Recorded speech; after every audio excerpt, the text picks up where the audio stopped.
Ladies and gentle gamers, welcome back to Be Determined.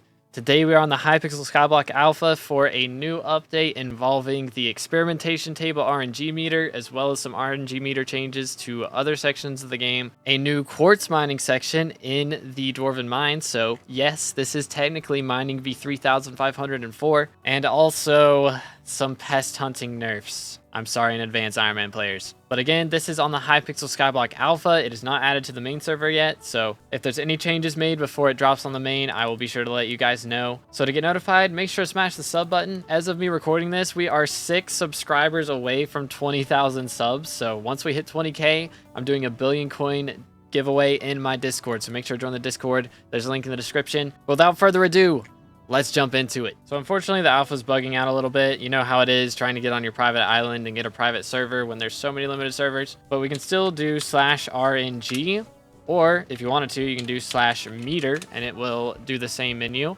RNG meter. And there is now a section dedicated to the experimentation table. Now you'll notice I do already have some progress on this table. Basically, you should get 1 out of every 10,000 XP added onto your experimentation table meter. So 1/10,000th of your meter that you already had will be added onto this. And they've done some nice little QOL changes to this. They've added a bunch of good enchants that weren't here before, like Golden Bounty and A Beginner's Guide to Pest Hunting. And they removed some of the bad enchants like Bane of Arthropod 6, Critical 6, and some bad ones like that.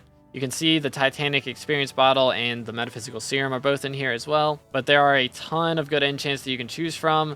But you can see all the T7 enchants cost 500,000 RNG meters. So from the calculations of my YouTube chat, this will take about a year to complete. So getting 500,000 experimentation table XP takes about a year. So if you're going for a specific enchant on Iron Man, good luck. But at least it's easier than it was. Okay, so now that this is working, I can actually show you. This is what the experimentation table looks like now.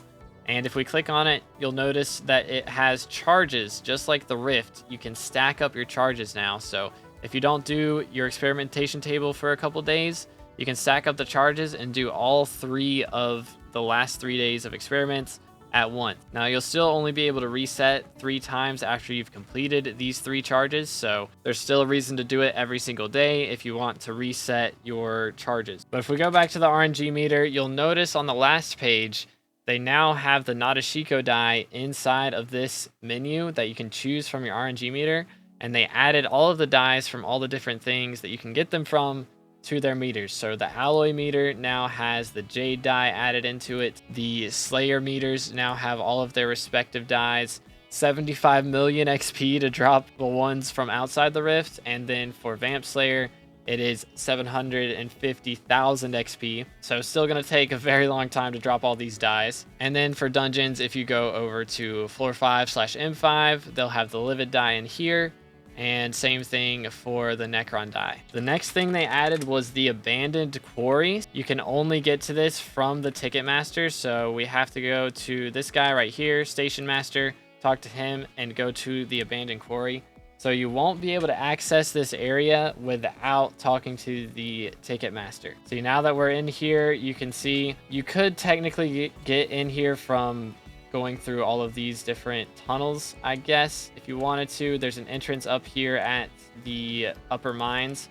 So if you go up to the upper mines in here and go down through these tunnels, just go down here and right here. You can get here without paying for the abandoned quarry section, but that is something that you can do. There's a new guard NPC here, of course. And if we go down here, you'll notice this is where the quartz is supposed to be, but it is currently bugged, I believe, and it disappears. So there's supposed to be quartz in here that you can mine, dwarven quartz. So it's just like gold in the Mines of Devon, where you get a bunch of extra gold compared to regular mining gold. It's going to be the same thing. So you get a bunch of extra quartz compared to regular quartz. Well, you notice a lot of people are fishing here, and that's because you can catch a new sea creature here, the Mithril Grubber. And there are 4 different types of Mithril Grubbers: the regular, the medium, the large, and the bloated.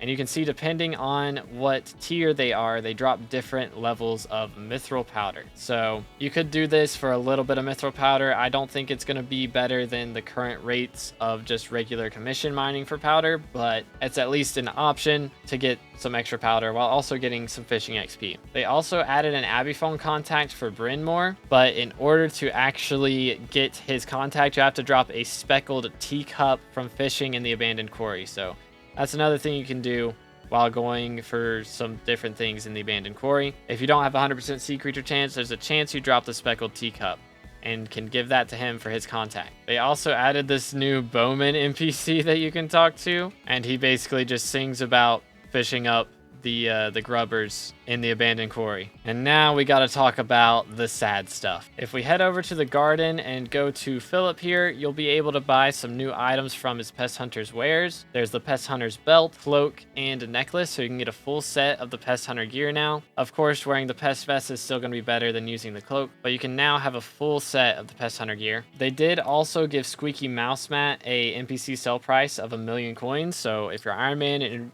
and you've dropped multiple of these, you can sell them to NPC for a decent chunk, as well as Wriggling Larva. They will also sell to NPC for 250,000. They also buffed the Field Mouse, so now the Field Mouse will give 50% more crops than any other pest, so it's still an RNG of whether you get a crop that you're going for, but whatever crop he drops, it'll be 50% more than a normal pest. And you might be thinking that it sounds like all good stuff. Pest hunting got buffed. I haven't got to the nerfs yet. They made pest spawn cooldown additive instead of multiplicative, so that's actually worse than it was. And they also nerfed the Sprayinator as well as the Finnegan Minister. So Finnegan is still going to make pests spawn faster, but apparently he was making them spawn way faster than he was intended to. And same thing for the Sprayinator. Sprayinator doesn't actually make them spawn faster anymore. You still get extra pest chance from having a spray on your plot that you're farming on, but it used to make pests spawn twice as fast as they were supposed to, and apparently that was unintentional.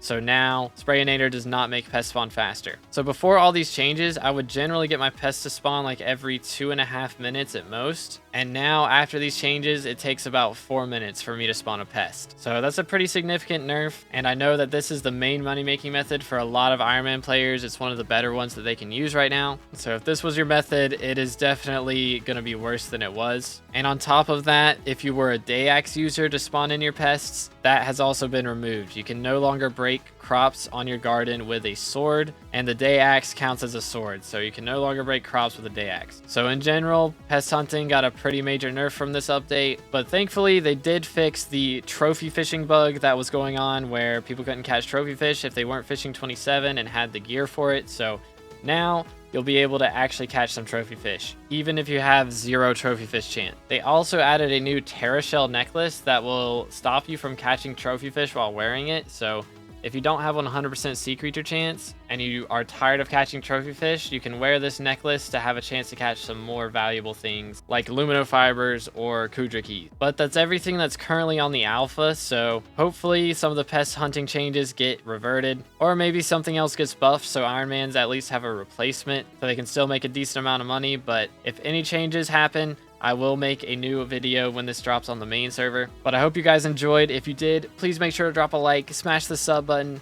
Again, we're closing in on 20k subs, and if we've hit it by the time this video is up, or if we've hit it by the time you are watching this, then there may be a 1 billion coin giveaway going on in my Discord. So make sure to join the Discord.